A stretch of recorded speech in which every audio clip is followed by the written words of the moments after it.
Honorable members,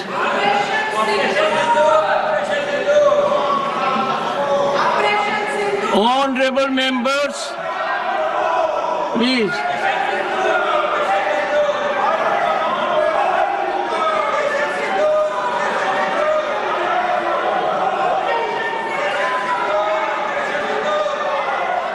leader निर्वाचन क्षेत्र से 7वीं लोकसभा के सदस्य थे।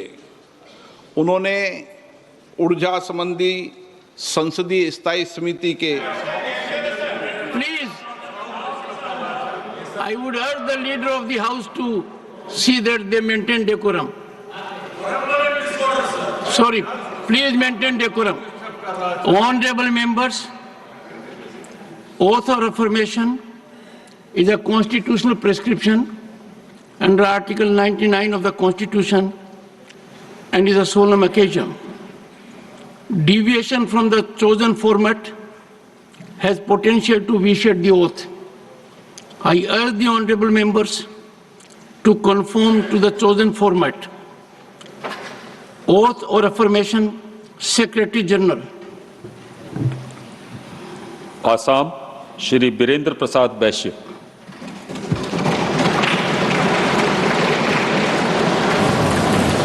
निर्वाचन क्षेत्र से 6ठी लोकसभा के सदस्य थे। श्री अनंतन एक लेखक भी थे और उन्होंने तमिल भाषा में कई पुस्तकें, लेख और कविताएं लिखी। श्री कुमारी अनंतन का निधन 9 अप्रैल 2025 को 92 वर्ष की आयु में चेन्नई, तमिलनाडु में हुआ। डॉक्टर सुश्री गिरिजा व्यास राजस्थान के उदयपुर संसदीय क्षेत्र से 10वीं, 11वीं एवं 13वीं लोकसभा की सदस्य रही। वह राजस्थान के चित्तौड़ संसदीय क्षेत्र से 15वीं लोकसभा की सदस्य भी थी। डॉक्टर व्यास ने केंद्रीय मंत्री परिषद के रूप में आवास, शहरी तथा सूचना और प्रसारण मंत्रालय के रूप में भी अपनी सेवाएं दी। डॉक्टर व्यास ने विभिन्न संसदीय समितियों के सभापति और सदस्य के रूप में भी अपनी सेवाएं दी। डॉक्टर व्यास ने राष्ट्रीय महिला आयोग की अध्यक्ष और 15वीं लोकसभा के दौरान लोकसभा में सभापति तालिका के सदस्य के रूप में अपनी सेवाएं दी। इससे पूर्व वे राजस्थान विधानसभा की सदस्य रही। उन्होंने राजस्थान सरकार के मंत्री परिषद के रूप में भी कई मंत्रालयों में अपनी सेवाएं दी। डॉक्टर गिरिजा व्यास का निधन 1 मई 2025 को 78 वर्ष की आयु में अहमदाबाद, गुजरात में हुआ। श्रीमती मीनाती सेन पश्चिम बंगाल के जलपाईगुड़ी संसदीय निर्वाचन क्षेत्र से 12वीं, 13वीं और 14वीं लोकसभा की सदस्य थी। श्रीमती सेन विभिन्न संसदीय समितियों की सदस्य रही। श्रीमती मीनाती सेन का निधन 3 मई 2025 को 81 वर्ष की आयु में कोलकाता, पश्चिम बंगाल में हुआ। श्री सुखदेव सिंह ढींढसा पंजाब के संगरूर संसदीय निर्वाचन क्षेत्र से 14वीं लोकसभा के सदस्य थे। वे राज्यसभा के सदस्य भी रहे। श्री ढींढसा ने केंद्र सरकार के मंत्री परिषद के रूप में कई मंत्रालयों में अपनी सेवाएं दी और वे कई संसदीय समितियों के सदस्य भी रहे। इससे पहले वे 4 कार्यकाल के लिए पंजाब विधानसभा के सदस्य रहे। वे पंजाब सरकार में राज्य मंत्री के रूप में भी रहे। श्री सुखदेव सिंह ढींढसा का निधन 28 मई 2025 को 89 वर्ष की आयु में मोहाली, पंजाब में हुआ। श्री छोटे सिंह यादव उत्तर प्रदेश के कन्नौज संसदीय निर्वाचन क्षेत्र से 7वीं और 9वीं लोकसभा तथा मोहनलालगंज संसदीय निर्वाचन क्षेत्र से 10वीं लोकसभा के सदस्य थे। श्री यादव विभिन्न संसदीय समिति के सदस्य भी रहे। श्री छोटे सिंह यादव का निधन 13 जून 2025 को 83 वर्ष की आयु में लखनऊ, उत्तर प्रदेश में हुआ। श्री आनंद सिंह उत्तर प्रदेश के गोंडा संसदीय निर्वाचन क्षेत्र से 5वीं, 7वीं, 8वीं और 9वीं लोकसभा के सदस्य थे। उन्होंने कई संसदीय समिति संसदीय समितियों के सदस्य के रूप में काम किया। सिंह ने उत्तर प्रदेश सरकार में मंत्री के रूप में भी अपनी सेवाएं दी। श्री आनंद सिंह का निधन 6 जुलाई 2025 को 86 वर्ष की आयु में लखनऊ में हुआ। हम अपने पूर्व साथियों के निधन पर गहरा शोक व्यक्त करते हैं। ये सभा शोक संतप्त परिवारों के प्रति अपनी संवेदना व्यक्त करती है। माननीय सदस्यगण, दिनांक 22 अप्रैल 2025 को जम्मू कश्मीर के पहलगाम में हुए आतंकवादी हमले में 26 निर्दोष व्यक्तियों की नरसंस हत्या कर दी गई। आतंकवाद की इस घटना ने पूरे देश ही नहीं बल्कि संपूर्ण विश्व की चेतना को आघात पहुंचाया है। ये सभा उन सभी मृतकों के प्रति गहरा शोक व्यक्त करती है तथा आतंकवाद के विरोध भारत की जीरो टॉलरेंस के संकल्प को दोहराती है। माननीय सदस्यगण, 12 जून 2025 को अहमदाबाद से लंदन जा रहे एयर इंडिया विमान अहमदाबाद हवाई अड्डा से उड़ान भरने के तुरंत बाद दुर्घटनाग्रस्त हो गया। इस दुर्घटना में कुल 260 व्यक्तियों की असामयिक मृत्यु हुई, जिसमें विमान में सवार 241 व्यक्ति और 19 अन्य व्यक्ति शामिल हैं। इस दुर्घटना में गुजरात राज्य के पूर्व मुख्यमंत्री श्री विजय रूपानी जी का भी असामयिक निधन हो गया। ये सभा इस दुर्घटना में मृत व्यक्तियों के प्रति अपनी आत्मिक संवेदना व्यक्त करती है। माननीय सदस्यगण, देश के विभिन्न हिस्सों में अतिवृष्टि, बाढ़, भूस्खलन आदि प्राकृतिक आपदाओं के कारण बड़ी संख्या में जान माल की हानि हुई है। ये सभा प्राकृतिक आपदाओं के कारण दिवंगत हुए व्यक्तियों के परिवारजनों के प्रति अपनी संवेदना प्रकट करती है। अब ये सभा दिवंगत आत्माओं के सम्मान में मौन रहेगी।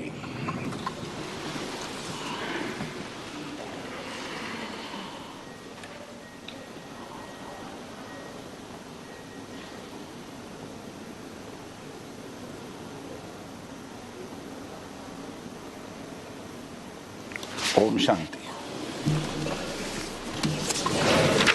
माननीय सदस्यगण, मैं भारतीय अंतरिक्ष अनुसंधान संगठन को भारतीय अंतरिक्ष यात्री श्री शुभांशु शुक्ला के अंतर्राष्ट्रीय स्पेस स्टेशन के पहले सफल मिशन के लिए सदन की ओर से हार्दिक शुभकामनाएं देता हूं।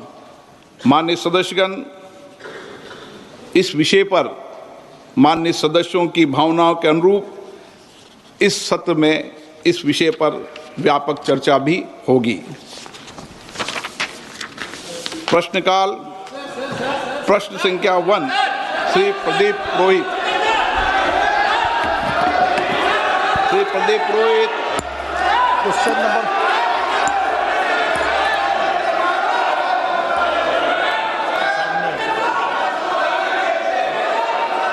Question number 1.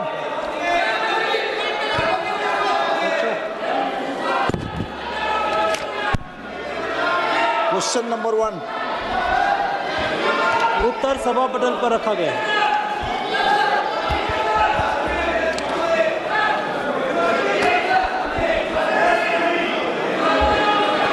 मैं माननीय सदस्यगण, प्लीज अखिलेश जी इनको बिठाइए प्लीज। एक मिनट बैठिए प्लीज, सुनिए, बैठिए मणिकम जी, बैठिए। माननीय सदस्यगण, ये प्रश्नकाल है और मेरा आग्रह आपसे निवेदन है कि हमें संसदीय परंपराओं को उच्च कोटि बनाने का प्रयास करना चाहिए और प्लीज और ये मिथक तोड़ना चाहिए कि सदन के प्रथम दिन सदन के अंदर व्यवधान पैदा होगा। हमारे प्रयास होना चाहिए कि हम देश की जनता की भावनाओं के अनुरूप, उनकी इच्छाओं के अनुरूप यहाँ सदन में उनकी आकांक्षा रखें, उनकी भावनाओं को अभिव्यक्त करें और महत्वपूर्ण विषय जो देश में घटना घटी है उन पर व्यापक चर्चा और संवाद हो। इस मिथक को तोड़ना ही चाहिए। मेरा आग्रह आपसे, सदन को आप प्रश्नकाल के बाद प्रश्नकाल जो भी विषय होता है प्रश्नकाल के होते हैं, आप नोटिस दीजिए। ये अखिलेश जी, आप सभी सदस्यों तक तख्तियां लेके नहीं आए। नो, मैं आपको प्रश्नकाल के बाद सब विषयों पर चर्चा करूं। प्लीज बैठिए, बैठिए। नो, ये तरीका उचित नहीं है। सदन के पहले दिन सदन चले, अच्छी चर्चा हो, व्यापक चर्चा हो। मैं सभी सदस्यों को पर्याप्त समय, पर्याप्त अवसर दूंगा। सदन नियमों प्रक्रियाओं से चलता है। प्रश्नकाल के बाद प्लीज बैठिए। नो, प्रदीप पुरोहित जी। मैं क्वेश्चन नंबर 1 पे जो माननीय मंत्री जी ने जो उत्तर दिए हैं, मैं उनको धन्यवाद देता हूं। व्यापक मात्रा में उनका उत्तर हमको भेजे हैं। मैं मोदी जी को भी धन्यवाद देना चाहता हूं, हमारा यशस्वी प्रधानमंत्री, इसलिए कि मोदी जी सबका साथ सबका विकास का जो नारा देके 2014 में देश चलाने की शुरुआत किए। कहीं भी कोई स्टेट में कोई भी सरकार हो, कोई भी गवर्नमेंट हो, उसका कोई मतलब मोदी जी नहीं रखते हैं। कोई भी 2014 से 2019 तक उड़ीसा में बीजू जनता दल का सरकार था, फिर भी केंद्र सरकार, मोदी जी का सरकार पर्याप्त अर्थ उड़ीसा को दिया था। और इसी बारे में क्वेश्चन नंबर 1 के संदर्भ बारे में मैं ये माननीय मंत्री जी से पूरक प्रश्न ये पूछना चाहता हूँ। माननीय मंत्री जी, चूंकि सरकार खेलो इंडिया और राष्ट्रीय खेल विकास निधि NSDF जैसी मांग आधारित योजनाओं के माध्यम से राज्यों को प्रयासों को सफलतापूर्वक पूरा कर रही है, क्या मंत्री महोदय कृपया यहाँ बताने का कष्ट करेंगे कि इन योजना के अंतर्गत स्वीकृत खेल परियोजना की निगरानी और पारदर्शिता की सुनिश्चित करने के लिए मंत्रालय क्या कदम उठा रहे हैं, विशेषकर उड़ीसा राज्य के प्रसंग में? माननीय मंत्री जी,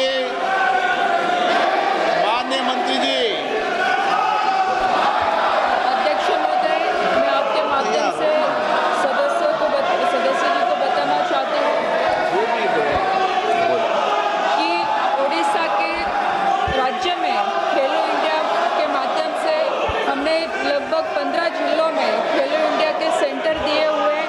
वहाँ पे हमारा खेलो India state centre of excellence भी शुरू है और उसके बावजूद खेलो इंडिया की अलग अलग योजनाएं भी हम वहाँ पे प्रारंभ कर चुके हैं।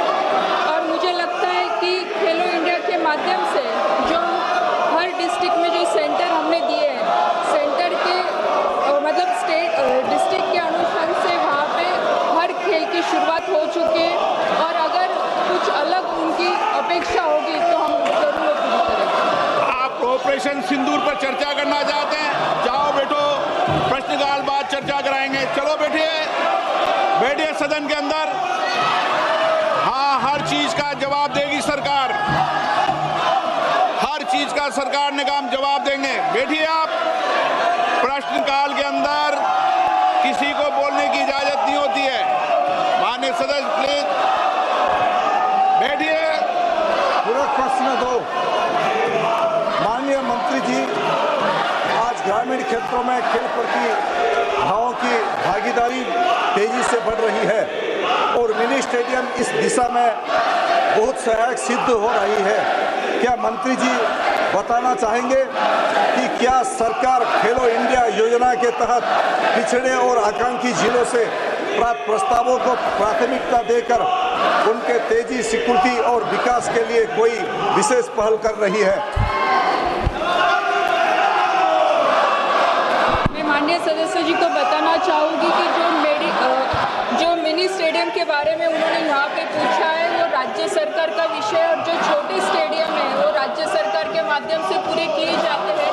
जो केंद्र सरकार के माध्यम से जो बड़ी मांग जो आती है, जो स्टेट गवर्नमेंट को जो सपोर्ट के लिए लगता है, वो राशि हम वहाँ पे उपलब्ध करवाते हैं। लेकिन जो पूरे किए जाए। Doctor Amar Singh, no. आप प्रश्नकाल जैसे महत्वपूर्ण विषय पर जवाब मांगते हो, सरकार जवाब देने को तैयार है। ये सदन है, नारेबाजी करने के लिए आप सदन के बाहर जाओ। सदन में नारेबाजी करना उचित नहीं है। सदन में नियमों से सवाल उठाओ, सरकार जवाब देगी। प्रश्न संख्या 3 विजय कुमार दुबे।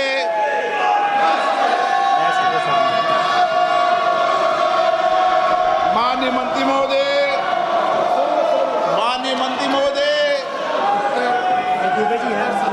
मंत्री जी उत्तर सदन के पटल पे रखा है। माननीय सदस्य। माननीय अध्यक्ष जी, आपके माध्यम से मेरा माननीय मंत्री जी से प्रश्न है। चूँकि पीएम इंटर्नशिप योजना का लाभ विशेषकर देश के किनारे बसे उन पिछड़े जिलों के लिए अति महत्वपूर्ण है जहां की कोई औद्योगिक व्यवस्था नहीं है। असहाय परिवार के युवा यदि कठिन परिस्थितियों में हाई स्कूल इंटर कर लिए तो भी उनको मजबूरीवश मजदूरी करना पड़ता है। अतः क्या माननीय मंत्री जी ऐसे ही जिला कुशीनगर, गोरखपुर ऐसे पिछड़े जहां गत वर्ष मात्र कुशीनगर में 20 बच्चों का स्कोप मिला था कि माननीय मंत्री जी से मेरा प्रश्न है, ऐसे पिछड़े जिले कुशीनगर और अन्य जगह स्कोप को बढ़ाने की व्यवस्था सुनिश्चित करेंगे?